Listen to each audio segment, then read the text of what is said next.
नमस्कार, news India first में आपका स्वागत है। मैं आपके साथ रविंद्र कुमार इंसाद संवाददाता और मेरी सहयोगी डॉक्टर योगिनी प्रजापति छोटी काशी अनूपसर से। इस समय पर हम जनपद बुलंदशहर की छोटी काशी की जो प्रज्ञा गौड़ हैं जिला अध्यक्ष, उनसे जुड़े हुए हैं। उससे पहले हम आपके लिए बताते हैं क्यों जुड़े हुए हैं। एक हमारे देश में मणिपुर में बहुत बड़ी हिंसा हुई है और उस हिंसा के पीछे जो पर्याय बनाया गया है वो महिलाओं पर अत्याचार। हम ये देखते हैं कि हमारे देश में कहीं ना कहीं कभी ना कभी हर सरकार में और हर समय पर ये महिलाओं पर ही अत्याचार क्यों होते हैं और इनके लिए महिलाओं के लिए क्यों न्याय नहीं मिल पाता है। इसको लेकर के हम बड़े चिंतित हैं कि ऐसा होता क्यों है। सुप्रीम कोर्ट भी चिंतित है। सुप्रीम कोर्ट भी बता रही है कि महिलाओं के लिए हम ये कर रहे हैं, इतना ये कर रहे हैं, और सरकार भी ये दावा करती हैं कि बेटी बचाओ बेटी पढ़ाओ, हम महिलाओं के लिए इतना सम्मान करते हैं और तरह तरह के मतलब जो सामने आते हैं कि महिलाओं के लिए हम इतना सम्मान करते हैं।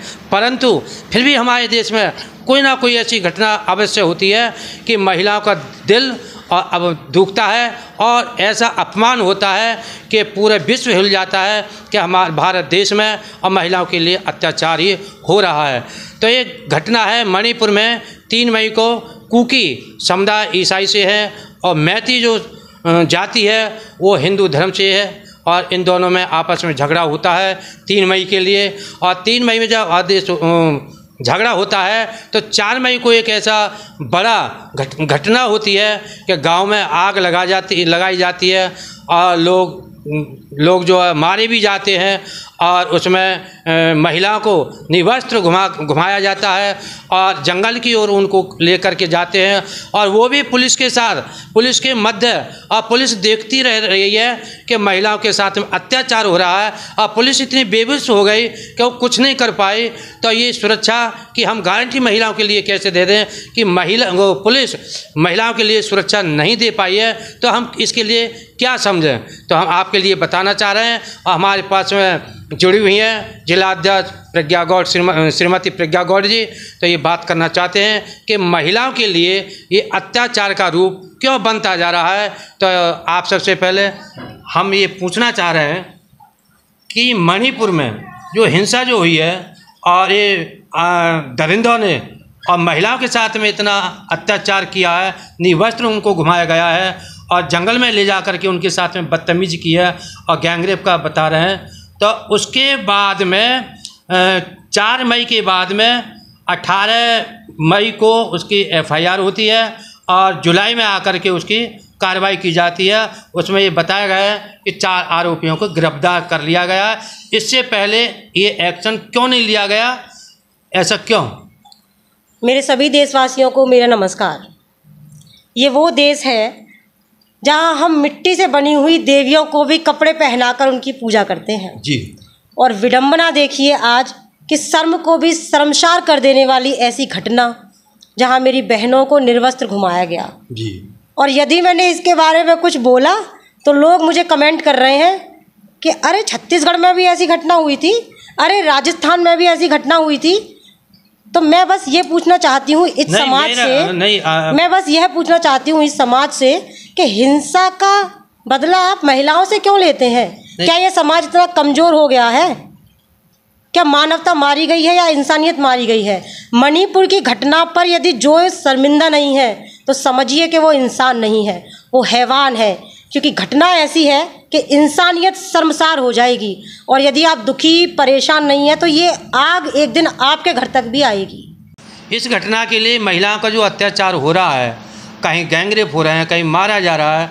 और बताइए, सबसे बड़ी बात है इन जो पति का जो महिला का जो पति है उसको जान से मार दिया गया कई, और उसके भाई को भी जान से मार दिया गया विरोध किया। तो मेरा कहने में तो ये इसको क्यों जोड़ा जा रहा है, इसको राजनीति से क्यों जोड़ा जा रहा है? बिल्कुल वही मैं कह रही हूँ कि झारखंड और छत्तीसगढ़ में यदि ऐसी घटना होती तो उनके लिए भी मेरे यही शब्द होते।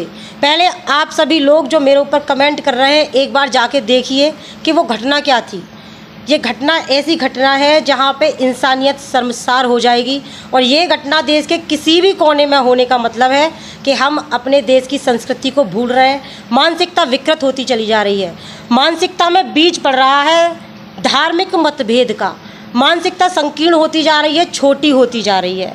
लेकिन मैं कहना चाहूँगी आप लोगों से कि देश का यदि एक कोना जलेगा और आप उसके विरोध में नहीं बोल पाएंगे, पुलिस नहीं बोल पा रही, आसपास खड़े हुए लोग मूक दर्शक बने वो दृश्य देख रहे हैं, तो मैं इस देश के हर एक नागरिक से कहना चाहूँगी और मैं खुद भी अपने आप से कहूँगी कि उन बहनों के लिए हमें शर्मिंदा होना चाहिए।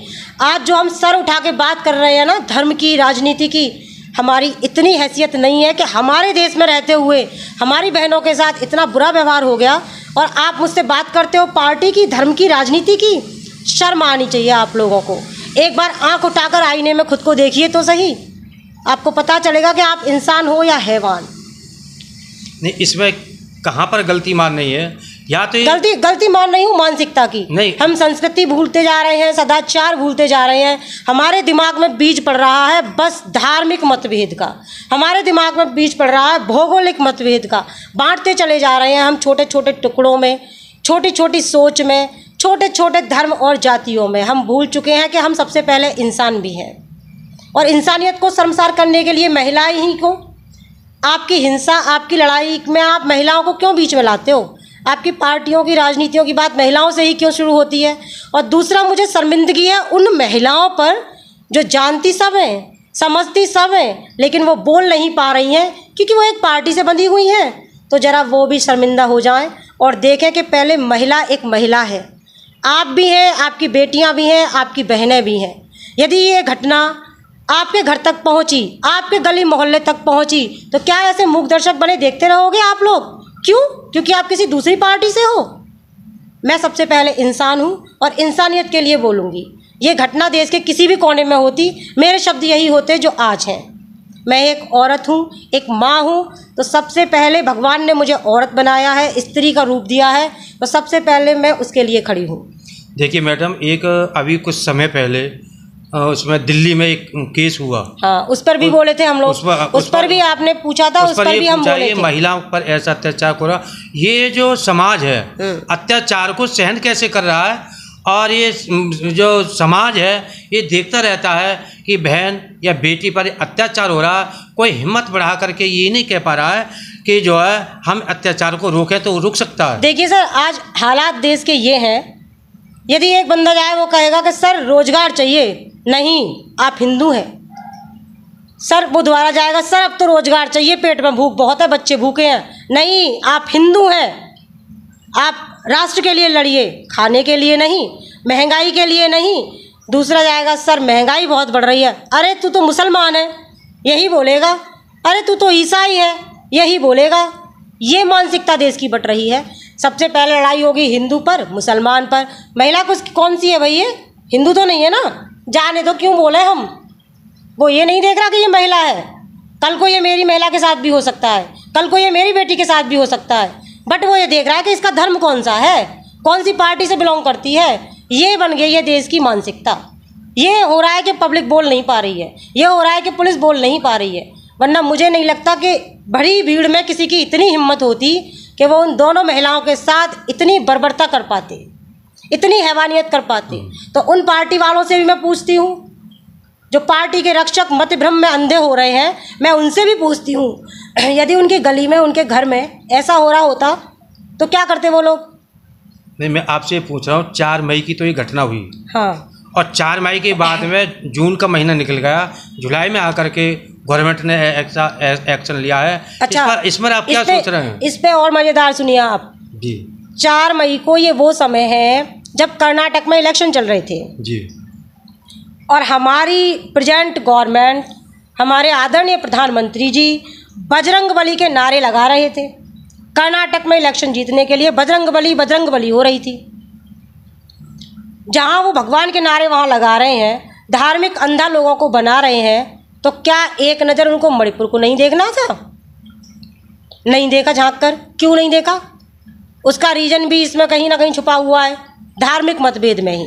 तो मैं ये कहना चाहती हूँ कि आज यदि सुप्रीम कोर्ट इस पर संज्ञान नहीं लेती, यदि सीजेआई कड़े शब्दों में नहीं बोलते, तो क्या आज हमारे आदरणीय प्रधानमंत्री जी और मेरी वो माननीय बहन जो कभी सिलेंडर लेके सड़कों पे आ जाया करती थी, छोटी मोटी घटना के लिए भी जो सड़कों पे निकल के आ जाया करती थी, वो 2 शब्द बोली हैं, तो क्या वो बोलते हैं? नहीं, मैं आपसे पूछ रहा हूँ, इसमें कमी जो इसमें जो उदासीनता जो बरती गई है वो राज्य सरकार की, मणिपुर की बरती गई है या सर डबल इंजन सरकार है जी? अब आप राज्य सरकार को दोष दो या केंद्र सरकार को। डबल इंजन सरकार की ये हालत है सर, जहाँ पे कहा गया था डबल इंजन मतलब डबल मजबूती, डबल विकास, लेकिन मैं तो ये मान के चल रही हूँ कि डबल इंजन मतलब डबल अत्याचार, महिलाओं का शोषण और महिलाओं के ऊपर दरिंदगी तो डबल होगी, क्योंकि डबल इंजन सरकार है ना सर। नहीं, मैं ये डबल इंजन की सरकार मैं मानता हूँ कुछ प्रदेशों में, जो अन्य जो देश हैं या कहीं के जैसे बांग्लादेश को लेते हैं, बांग्लादेश में खूब अत्याचार हो जाते हैं, या और अन्य या और भी प्रदेश हैं उनमें भी अत्याचार होते हैं। बिल्कुल तो ये सब जो अपनी राजनीति के लिए ये महिलाओं के लिए दरंगी करनी या इस पर कोई एक्शन लेना या कोई ऐसी सरकार के लिए कि जैसे तुरंत ही उसका एक्शन लेना चाहिए कि इसको फांसी की सजा दी जानी चाहिए। जैसे सर आपने बांग्लादेश मतलब दूसरे देश का नाम लिया है, लेकिन हमारा देश तो केवल जाना जाता है लोकतंत्र के लिए और महिला पुरुष की इक्वालिटी के लिए, बंगाल के लिए, समानता के लिए। अच्छा, पश्चिमी बंगाल के लिए कह रहे हो, तो वहाँ भी मेरे यही शब्द होंगे। मैं आपको पहले भी इस पे बता चुकी हूँ। पहले मैं एक महिला हूँ, एक इंसान हूँ। किसी भी महिला पर यदि अत्याचार होता है तो मेरे शब्द यही होंगे।